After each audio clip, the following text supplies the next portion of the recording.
সন্ধ্যে 6টার পর, ঠিক যেমন এখন 6টা বাজে, কোনো পোস্টমর্টম করা যায় না। সুপ্রিম কোর্টের রায় অনুসারে আমরা কিভাবে পোস্টমর্টম করব?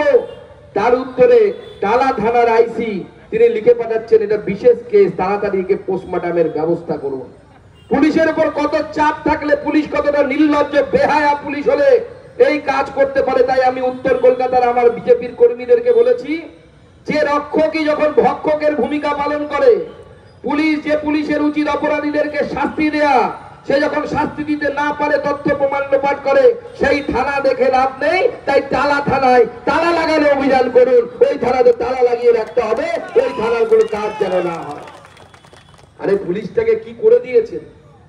আমাদের মহিলা মোর্চার নেত্রী আছেন, আপনাদের এখানেও করবেন। আমরা বলেছি প্রত্যেকটি এসডিপি অফিসে পুলিশ অপবিত্র হয়ে গেছে তৃণমূলের দ্বারা। নিচু তলার পুলিশদেরকে আমি দোষ দিই না, সবাই অতটা খারাপ না। এই উঁচু তলার অফিসার গুলো আছে, তারা মাইনা পায় মোদি স্কেলে, মোদির সব দেয়া দিয়ে পায়। আর এই বেচারাগুলো দিদির দেয়া কম মাইনে পায়, কম দিয়ে পায়। তাই যখনই চান্স পায়, ट्रक देखले पड़े अल्लाह के नाम पे कुछ दे दे बाबा, भगवान के नाम पे कुछ दे दे बाबा, ट्रक देखले हाथ पातते হয় এদের। এত মাইনে কম এদের, এত অভাব, এত অভাব। আপনারা আমার কারণেই দেখবেন যে কৃষি কাজ করে খায়, অত রোজগার নেই, তারও তত অভাব নেই, কিন্তু চুরি করতে হচ্ছে। কেন? কারণ ভাইপো বলে দিয়েছে মাসে মাসে এই জেলা থেকে এত লক্ষ টাকা, এত কোটি টাকা পৌঁছানো চাই, তবে কালীঘাটে তোমার পোস্টিংটা থাকবে, না হলে পোস্টিংটা থাকবে না। তাই চোরের কাজ ছেড়ে দিয়েছে। এখন পশ্চিমবঙ্গের চোরের প্রয়োজন হয় না, তৃণমূল নেতার পুলিশ মিলে চোরের কোম্পানি খুলে ফেলেছে। সেই কোম্পানির নাম হচ্ছে টিএমসি কোম্পানি, টাকা মারা কোম্পানি। সেই কোম্পানি শুরু করে দিয়েছে। আজকে আমরা অবাক হয়ে গেলাম, একটা মহিলা ডাক্তার, কলকাতার বুকে শিক্ষিতা মহিলা, সেই শিক্ষিতা মহিলার সাথে রেপ এবং মার্ডার হয়ে গেল। তাকে ধামাচাপা দেওয়ার চেষ্টা হলো। যেমন তেমন ভাবে নয়, সিবিআই কোর্টে গিয়ে কি বলছে? সিবিআই কোর্টে গিয়ে বলছে যে যেইখানে খুন হয়েছে, যেখানে মার্ডার হয়েছে, যেখানে ধর্ষণ হয়েছে, সেখানে 1000 জনের পায়ের চিহ্ন, ফুটপ্রিন্ট বলে ইংরেজিতে, তাকে পাওয়া যাচ্ছে। যেরকম কোন মাঠের মধ্যে গরু চড়াতে নিয়ে যাওয়া হয়, গরু ঘুরে বেড়ায় মাঠের মধ্যে, সেই রকম ভাবে প্রত্যেকটি তৃণমূল কংগ্রেসের ডাক্তার, নেতা, পুলিশ যে যার মতো পেরেছে সেই এলাকায় ঘুরে বেরিয়েছে, তাদের পদচিহ্ন রেখে গেছে সেখানে, যে 1000 জনের পদচিহ্ন। আর ঠিক সেই সময় সেই নির্যাতিতার মা বাবা, আমাদের আরজি কলেজের প্রিন্সিপাল, পুলিশের পা ধরে কেঁদেছে, আমার মেয়েটার মরা মুখটা একবার দেখতে দিন, আমার মেয়ের মরা মুখটা একবার দেখতে দিন। 3.5 ঘন্টা দাঁড় করিয়ে রাখা হয়েছে, মা বাবাকে কিন্তু মুখ দেখতে দেয়া হয়নি। কিন্তু সেই একই সময় তৃণমূল কংগ্রেসের পুলিশ, তৃণমূল কংগ্রেসের নেতারা, ডাক্তার নেতারা, কেউ ফরেন্সিক এক্সপার্ট সেজে, কেউ অমুক সেজে, কেউ তমুক সেজে সেখানে ঘুরে বেরিয়েছে। আজকে যারা তৃণমূল কংগ্রেস করেন বা তৃণমূল কংগ্রেসকে ভোট দিয়েছেন, তাদেরকে একটা প্রশ্ন করতে চাই, সেই মেয়েটির মুখের জায়গায় নিজের বাড়ির মেয়ে, নিজের বাড়ির স্ত্রীর মুখটা একবার রেখে দেখবেন, কেমন লাগে, বুকের ভিতরটা শূন্য হয়ে যায় কিনা। আর যদি শূন্য না হয়ে যায়, তাহলে ভাববেন মনুষ্যত্ব বলে কোনো জিনিস আপনার মধ্যে অবশিষ্ট নেই, আপনি টিএমসিতে পরিণত হয়েছে। বাংলাতে এখন 2 ধরনের মানুষ দেখা যায়। এক ধরনের মানুষ হচ্ছে যাদের মনুষ্যত্ব আছে, যারা মানুষ, আর এক ধরন হচ্ছে যাদের টিএমসি, তাদের কিচ্ছু নেই ভিতরে, মনুষ্যত্ব নেই, লজ্জা নেই, কিচ্ছু নেই। ভাবা যায় একটি খুনের, ধর্ষণের ঘটনাকে ধামাচাপা দেওয়ার চেষ্টা করা হলো আত্মহত্যা বলে চালিয়ে দিত যদি না বিজেপি দাঁড়াতো। পরের দিন থেকে আমরা ধর্ণা শুরু করলাম, ধর্ণা চললো, আমাদের আন্দোলন চললো লাগাতার 24 দিন। ভারতীয় জনতা পার্টি ধর্ণা করেছে সেই জরিনা ক্রসিং এর মুখে। আপনাদের নেতারাও সেখানে গেছিলেন, সমস্ত নেতা সেখানে গেছিলেন। মানুষ বলছে বিজেপিকে আন্দোলন করো, সেজন্য আমরা বলছি এটা কোনো বিচ্ছিন্ন ঘটনা নয়। মাননীয় মুখ্যমন্ত্রী এখানে আসার পর থেকে ধর্ষকদের অভিনন্দন জানিয়ে, ধর্ষকদেরকে সাহস জুগিয়ে গোটা সিস্টেমটাকে ধর্ষকদের রাজধানীতে পরিণত করে দিয়েছে। মনে আছে আপনাদের মমতা বন্দ্যোপাধ্যায় 11 সালে ক্ষমতায় আসার পর পার্ক স্ট্রিট কাণ্ড ঘটেছিল। সেই পার্ক স্ট্রিট কাণ্ডে মাননীয় মুখ্যমন্ত্রীর দল থেকে বলা হয়েছিল এটা একটি মহিলা এবং তার কাস্টমারের মধ্যে গন্ডগোলের বিষয়। মাননীয় মুখ্যমন্ত্রী, আপনি তো একজন মহিলা মুখ্যমন্ত্রী, আপনার কাছ থেকে, আপনার দলের কাছ থেকে এই ধরনের আচরণ আশা করা যায়? কোন মহিলা যদি তার এই ধরনের ব্যবসার সাথেও যুক্ত হয়, অর্থাৎ যদি এসকর্ট সার্ভিসও হয়, সেই মহিলাকেও ধর্ষণ করার অধিকার কারো জন্মায় না। তার নিজের বডি, তার নিজের দেহ, যখন সে বলবে হ্যাঁ তখনই হ্যাঁ, অতএব না হলে না, এটা মেনে নেওয়া উচিত। এটা হচ্ছে স্ট্যান্ডার্ড প্রোটোকল। তারপরে হলো হাঁসখালির ঘটনা। মাননীয় মুখ্যমন্ত্রী 14 বছরের একটি বাচ্চা মেয়ে আপনার পার্টির নেতা ধর্ষণ করে খুন করলো তাকে। সবাই চিৎকার করে উঠলো বিচার চাই, বিচার চাই, বিচার চাই। মাননীয় মুখ্যমন্ত্রী আবার সামনে চলে এলেন বাণী দিতে। তিনি মাঝে মাঝে উদয় হন, এক একটা করে বাণী দিয়ে চলে যান আমাদেরকে। কি বাণী দিলেন? বাণী দিলেন আপনারা বলছে ধর্ষণ, আপনারা কি জানেন? জানেন কি মেয়েটির সাথে প্রেমের সম্পর্ক ছিল? এবার মুখ্যমন্ত্রী সরাসরি নিজে বলছেন 14 বছরের বাচ্চা মেয়েটি নাকি প্রেগন্যান্ট ছিল। আমাদের লজ্জা লাগে মাননীয় মুখ্যমন্ত্রী যে মমতা বন্দ্যোপাধ্যায় আপনার মতো অশিক্ষিত মহিলা পশ্চিমবঙ্গের মুখ্যমন্ত্রী, বাঙালির মুখ্যমন্ত্রী, এটা আমাদের লজ্জার বিষয়। আপনার মুখ থেকে এই ধরনের শব্দ আমরা আশা করি। 14 বছরের বাচ্চার মেয়ের চরিত্র নিয়ে আপনি টানাটানি করেন, আর কি আশা করবো মাননীয় মুখ্যমন্ত্রী আপনার কাছ থেকে? আপনি নিজেই বলছেন ক্যামেরার সামনে ওনাদের ছাত্র সমাবেশ হলো। আমি তো দেখে অবাক, তৃণমূল কংগ্রেসের ছাত্র সমাবেশ হচ্ছে ছাত্রদের সামনে, যদিও ছাত্র দিবস এই প্রতিষ্ঠা দিবস কংগ্রেসের। সেখানে ভাষণ দিচ্ছে কে? আমাদের মাননীয় মুখ্যমন্ত্রী মুখ্য বক্তা, আর আরেকজন মুখ্য বক্তা হচ্ছে অভিষেক বন্দ্যোপাধ্যায়। ছাত্রদের সামনে কি হওয়া উচিত? আদর্শ লোককে প্রতিস্থাপন করা উচিত, সামনে দেখানো উচিত। দুজনের পরিচয় কি? মাননীয় মুখ্যমন্ত্রী জালি পিএইচডি করেছে, ভাইপো জালি এমবিএ করেছে, জালি ডিগ্রিধারী দুজন ভাষণ দিচ্ছে ছাত্রদের সামনে। এটা বাঙালির দুর্ভাগ্য, এটা পশ্চিমবঙ্গের দুর্ভাগ্য। কিন্তু আমরা জানি 34 বছর বামফ্রন্ট ছিল, মানুষ এখন বামফ্রন্টকে ভুলে গেছে।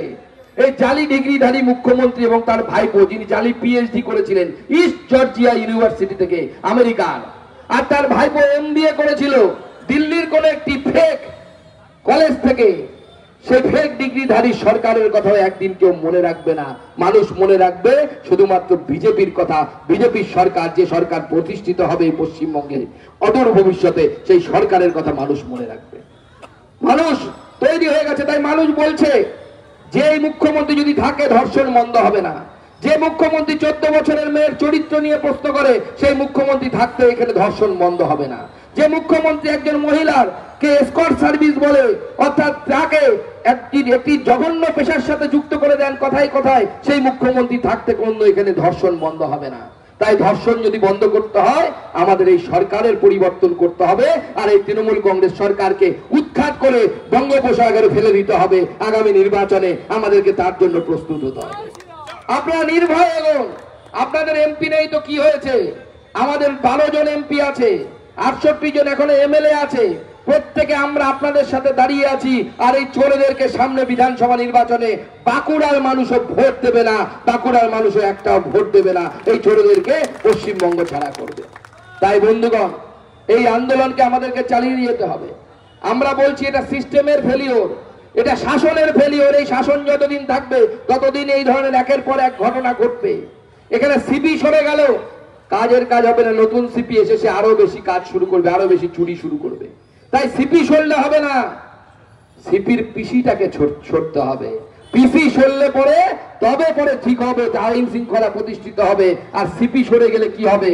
যেমন গাছের আপনি ডাল কেটে দিন, গাছের গোড়ার যদি থাকে, গাছে তো মাকাল ফল হবে কি না?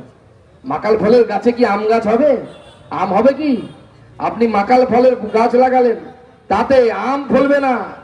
আম ফলানোর জন্য আম গাছ লাগাতে হবে, সেই জন্য মাকাল ফলের গাছের গোড়াটা কাটতে হবে। আর সেই গোড়াটার নাম হচ্ছে মমতা বন্দ্যোপাধ্যায়। সেই জন্য ভারতীয় জনতা পার্টি দাবি তুলেছে দফা 1 দাবি 1, দফা 1 দাবি 1, দফা 1 দাবি 1, দফা 1 দাবি 1। সবে সিবিআই খেলতে শুরু করেছে, ইডি খেলতে শুরু করেছে, এক এক করে ডাকছে। ওরা ভাবছে অনুব্রত মণ্ডল ছাড়া পেয়ে গেছে, আবার গিয়ে লাফাবে। কাকা অত আনন্দ করে লাভ নেই, অপেক্ষা করো। সবে তো জামিন পেয়েছে, এরপরে বিচার শুরু হবে। আর বিচার শুরু হওয়ার পরে জেল যাত্রার জন্য তৈরি হয়ে থাকো। ডবল ডবল জেল যাত্রা হবে এবং এখানকার সাংসদও জেলে যাবে, সেজন্য প্রস্তুত হয়ে থাকো। কারণ এদের বিরুদ্ধে এত চুরির অভিযোগ, কয়লা বালি কোনো কিচ্ছু বাকি রাখে না, যা পারে সব খেয়ে নেয়, কোনো কিচ্ছু বাকি না। আমরা পৃথিবীতে দেখেছিলাম 2 ধরনের মানুষ হয়, প্রাণী হয়। কেউ তৃণভোজী প্রাণী, কেউ মাংসাশী প্রাণী। আর আরেক রকমের হয় সর্বভুক প্রাণী, কিন্তু সর্বভুক হয় কি হয়, হয় নিরামিষ খাবে আমিষও খাবে, দুটোই খাবে। তৃণমূল হচ্ছে 1 নম্বর 4র্থ নম্বর প্রাণী, যে সব খায়, ইট বালি সিমেন্ট কিচ্ছু রাখে না, চেটে পুটে পরিষ্কার করে খাচ্ছে একদম, এবং সেই পরিষ্কার করে খাওয়ার টাকা কলকাতা অব্দি পৌঁছে যাচ্ছে। তাই বন্ধুগণ, আজকে আপনাদেরকে শপথ নিতে হবে আগামী দিনে এই তৃণমূল কংগ্রেসকে, সরকারকে যতক্ষণ না আমরা উৎখাত করছি ততক্ষণ পর্যন্ত আমাদের এই আন্দোলন চলবে। কি আন্দোলন চলবে? তো চলবে, লড়াই করবেন তো? তৃণমূল কংগ্রেসের হারমাত বাহিনী দেখে ভয় পাবেন না তো? তাদের মুখের উপরে উত্তর দেবেন তো? পরিষ্কার কথা বলে দিচ্ছি রাজ্য সভাপতি হিসেবে, মার খেয়ে কাঁদতে কাঁদতে আসবেন না, মার দিয়ে আসুন, বাকিটা সুকান্ত মজুমদার দেখে নেবেন। মার খেয়ে কাঁদতে কাঁদতে এলে কিচ্ছু হবে না, কোনো ট্রিটমেন্ট পাওয়া যাবে না, কিচ্ছু পাওয়া যাবে না। আর আপনারা যদি মার দিয়ে ফিরে আসতে পারেন, কাউকে আমরা প্রথমে আক্রমণ করব না, করিও না। আমরা গণতন্ত্রে বিশ্বাস করি। বিজেপি যেখানে সরকারে আছে সেখানে আমরা কাউকে মারি না, ধরি না, কিচ্ছু করি না। আমি কালকে আসামে ছিলাম, আসামে গিয়ে আমাদের সদস্যতা অভিযানে একটি বুথে গেছিলাম, 500 জন মহিলা বসে আছে। ওখানে তৃণমূল কংগ্রেস নেই, কংগ্রেস আছে বিরোধী দল, নিজের মতো পার্টি করে, কেউ কাউকে দেখতেও যায় না। বিজেপির সরকার, কংগ্রেস নিজের মতো আন্দোলন করছে, নিজের মতো করছে, কোথাও ঢিল মারামারি নেই, ভোটের দিন ছাপ্পা ভোট নেই, কিচ্ছু নেই। বিজেপি পশ্চিমবঙ্গে এলে আমরা এখানেও সেই ধরনের শাসন প্রতিষ্ঠা করব। কিন্তু মুখ্যমন্ত্রী কি বলেছেন, কি করতে বলেছেন? ফোঁস করতে বলেছেন, তাই তো? হ্যাঁ, কে ফোঁস করে? সাপ। মুখ্যমন্ত্রী ফোঁস করার কথা বলছেন। আর ছোটবেলায় আমরা কবিতা পড়েছিলাম, বাপুরাম সাপুরে। হ্যাঁ, তাতে একটা লাইন আছে, সেই সাপ জ্যান্ত গোটা 2 আনত। সেই সাপ জ্যান্ত কটা আনতে বলেছে? গোটা 2 আনত। দেখেছেন, ঠিক কবি আগেই বুঝতে পেরেছিল 2 খানা সাপ জন্মাবে। হ্যাঁ, তারপরে লাইন কি আছে? সেই সাপ জানতো গোটা 2 আনত, তেরে মেরে ডান্ডা করে দেবো। তো বিজেপিকে যদি ফোঁস করতে আসেন, বিজেপি কিন্তু ডান্ডা ব্যবহার করবে, আগেই বলে দিলাম, বিধিবদ্ধ সতর্কীকরণ।